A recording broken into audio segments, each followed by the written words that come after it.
artiste, aujourd'hui théorie. Je vais pas peindre, je vais juste vous expliquer la peinture, le pinceau, l'aérographe. Je ferai une petite vidéo un petit peu plus tard parce que ça demande un petit peu plus d'explication. Et là je vais pallier au plus simple. Tout d'abord, le pinceau. Alors, il faut savoir qu'un pinceau, vous en avez des milliers de gammes avec des prix qui vont de 2 à 50 euros. Moi j'ai commencé avec des pinceaux Games. Et après, j'ai commencé à taper dans des pinceaux, Prince Auguste. Donc là, actuellement, moi, je suis avec du Raphaël. C'est le pinceau, c'est sa plume. Donc il faut arriver à trouver corde à son arc. Compliqué. J'avais énormément de problèmes de fourche. Ma pointe, elle partait en fourche comme ça. Donc beaucoup avec les pinceaux Games. J'ai commencé à peindre avec des Master Prince Auguste. Et là maintenant je suis avec du 84,04 depuis une bonne dizaine d'années. Donc je les achète toujours par 5 ou 6 parce que j'en consomme quand même beaucoup. Après je peins énormément aussi. Et c'est un très bon pinceau. Je prends la taille 2 et ça lui permet d'avoir un gros réservoir, une pointe. Donc un pinceau, vous avez toujours donc tous les poils là comme ça. La base du poil c'est le réservoir. C'est là où va se stocker votre peinture. Et après le bout, donc c'est la pointe. Il faut savoir que c'est pas parce que vous avez un pinceau très petit que vous allez peindre minutieusement. Là avec un pinceau 2, c'est avec ça que je fais tous les freehands sur mes figurines. Tout simplement parce que la pointe elle est extraordinaire. Et le réservoir me permet d'avoir une fluidité dans ma peinture. Donc c'est pareil, le réservoir du pinceau, plus votre peinture elle sera fluide, et plus le réservoir il pourra se remplir, et plus la peinture pourra aller vers la pointe. C'est un peu le même principe qu'un stylo plume. Donc voilà, donc très bon pinceau. La pointe, donc ça permet de faire des choses très fins. Le réservoir, après, entre l'intermédiaire, ça vous permet par exemple de faire les arêtes. Donc c'est du très bon matos. Toujours pour garder sa pointe effilée. Alors la salive, il n'y a rien de mieux. Donc vous le prenez, bien nettoyer avant bien sûr. Et ça garde la salive, ça garde la pointe pendant très longtemps. Alors les pinceaux, ça s'entretient. Il faut bien le nettoyer. Donc pour le nettoyer, il ne faut pas aller au fond du pot à taper. On maintient sa pointe le plus longtemps possible. Donc ça c'est le pinceau que j'achète à peu près 12 euros. Donc j'ai pas envie de payer 12 euros pour faire 10 figurines. Donc il faut que je les entretienne. Donc c'est pour ça qu'il faut bien le nettoyer. Et de temps en temps, alors je le nettoie un petit peu à l'acétone. L'acétone ça va vraiment casser tous les pigments et le nettoyer jusqu'à la base. Ça évitera donc qu'il fourche. Et ensuite vous avez des restaurateurs de pinceaux. Alors ça c'est un restaurateur Prince Auguste, vous en avez plein de gammes, c'est le premier que je teste et j'ai trouvé qu'il était vraiment intéressant. Pourquoi je dis ça? C'est que la première fois que je l'ai testé, j'ai retrouvé la sensation d'un pinceau neuf, alors que mon pinceau était vraiment usé. C'est-à-dire que on le sent pas, mais au fur et à mesure que vous allez peindre, là votre pinceau, les poils ils sont doux, et au fur et à mesure en fait ils vont devenir rugueux. La peinture donc elle sera moins fluide, il y aura plus d'accroche. Et ben, vous aurez un matériel qui va être enfin moi c'est pas que ça me dégoûte de la peinture, mais j'en avoir marre de peindre. Quand je reprends un nouveau pinceau, ça me donne un petit peu de hype et puis j'ai envie de peindre encore et encore. Donc là avec le restaurateur de pinceau, vous allez retrouver votre pinceau presque à l'état neuf, avec cette douceur au niveau des poils.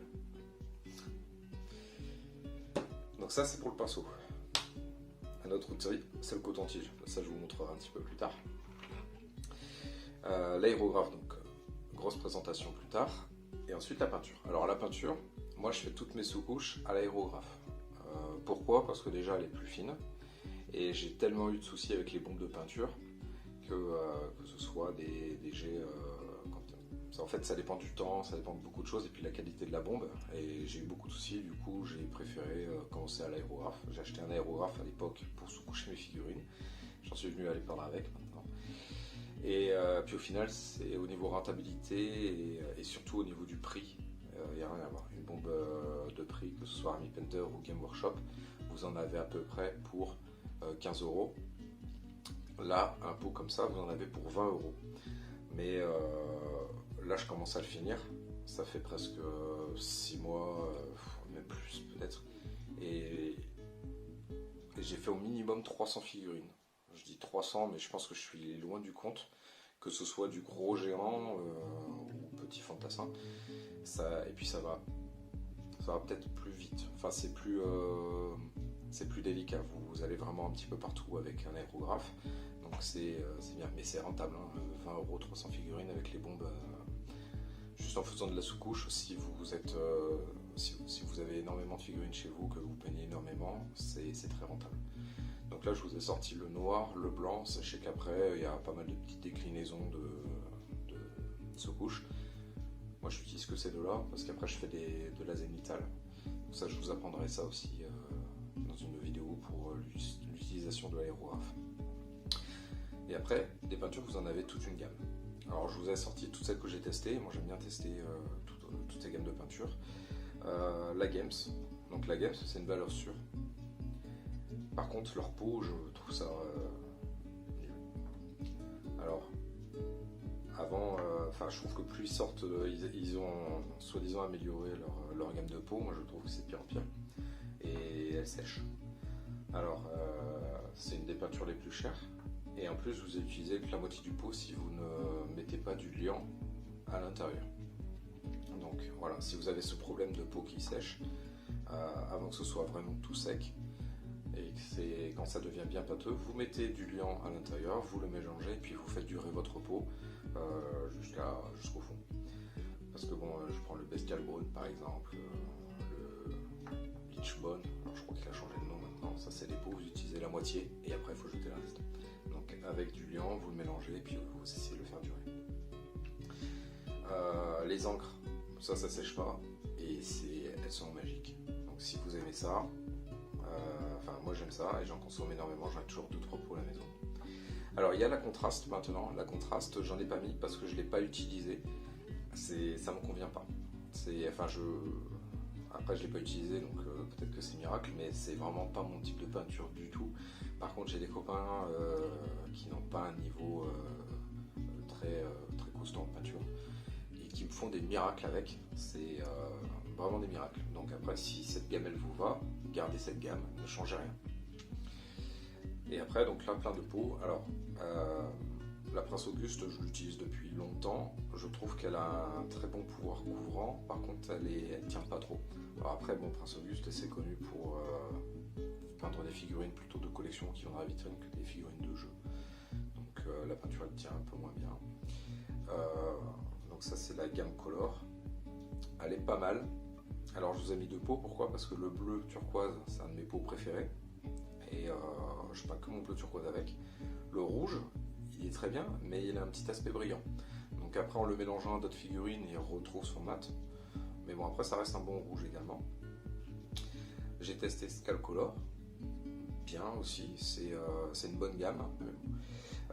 La gamme R, donc ça c'est une gamme aérographe, donc moi j'ai commencé par ça, il y en a des meilleurs mais elle me satisfait amplement. Et ils ont des pots alors ça c'est vraiment que pour l'aérographe, mais vous pouvez peindre au pinceau au final, donc elle a un pouvoir couvrant qui est très léger. Par contre vous avez des peintures comme le mitril, j'utilise que le mitril de Pléa pour faire au pinceau. Il est couvrant nickel, il a un pouvoir couvrant génial, donc il est très très très bon. Et alors ça c'est la P3, donc c'est à l'époque où je jouais à War Machine, j'avais testé leur peinture. Bon, c'est bien, j'ai vite abandonné parce qu'au final le restock est assez compliqué, donc j'ai pas continué. J'ai mis de côté Christophe Ward, donc là j'ai commencé à utiliser leur gamme, elle est vraiment sympa et ils ont plein de pots un peu atypiques. Dernièrement non, ça fait quelques temps maintenant, ils ont sorti une gamme de métal iridium, donc selon comment vous regardez votre figurine, vous aurez des reflets. Donc c'est pas mal, j'ai fait mes Alpha Légion comme ça, donc qui ont des reflets bleus et verts. C'est bien, c'est pas non plus, c'est pas la panacée, hein. Ça va pas passer d'un bleu à un vert intense, mais les reflets sont vraiment sympathiques à utiliser que sur une sous-couche de noir. J'ai fait tous les tests, il n'y a que sur la sous-couche de noir que ça flash énormément. Je vous ai mis Molotov, donc ça c'est mon chrome. Donc c'est une recharge de bombe pour ta gueule. C'est avec ça que je fais le chrome. J'essaierai de faire un petit tuto. Et des pigments. Alors les pigments, je les utilise, donc là je vous ai mis ça, je les utilise pour faire la rouille. C'est magique. Et vous le faites avec le coton-tige, ça prend pas trop de temps. Alors moi j'utilise, là je vous en ai mis qu'un, mais pour vraiment faire de la belle rouille, il faut faire marron, orange foncé, orange clair, tout au pinceau, puis après vous enlevez le surplus, tout au coton-tige, et vous enlevez le surplus. Ça a un très bel effet. Voilà pour la peinture. Donc la peinture, elle est composée d'un liant et de pigments. Donc les pigments c'est ça, le liant c'est ça. Plus vous aurez de liant, et moins vous aurez un pouvoir couvrant. Plus vous aurez de pigments, et plus vous aurez un pouvoir couvrant, mais moins ça tiendra. Voilà. Pourquoi je vous le dis ça, c'est parce que par rapport à la dilution de votre peinture. Donc la peinture, c'est vrai qu'on a tendance à toujours la diluer, c'est plus pour avoir une fluidité et pour voir moins les coups du pinceau. C'est bien plus beau. Je crois que j'ai fini pour cette petite vidéo. J'ai vu ça sur un live de Tabletop Notes. Alex utilise les pinceaux Green Stuff World. Donc a priori une gamme Silver et Gold. Lui il est en un Silver, a priori il consomme bien les pinceaux et puis il les maltraite. Donc pourquoi pas, je vais essayer la prochaine fois selon ses petits conseils. N'hésitez pas à aller voir les chaînes de peinture. Donc il y en a pas mal sur internet, il y en a vraiment des très bonnes, comme AS Miniature, il fait des très bons tutos même pour les débutants. Et puis voilà, puis après, bon, les live peinture, moi je les suis, comme Alex par exemple des notes, qui fait des lives de 4 heures, moi ça me permet de parler aussi pendant 4 heures à écouter, et puis il est très apaisant comme type, voilà. Allez, je vous souhaite une bonne journée, à bientôt, ciao.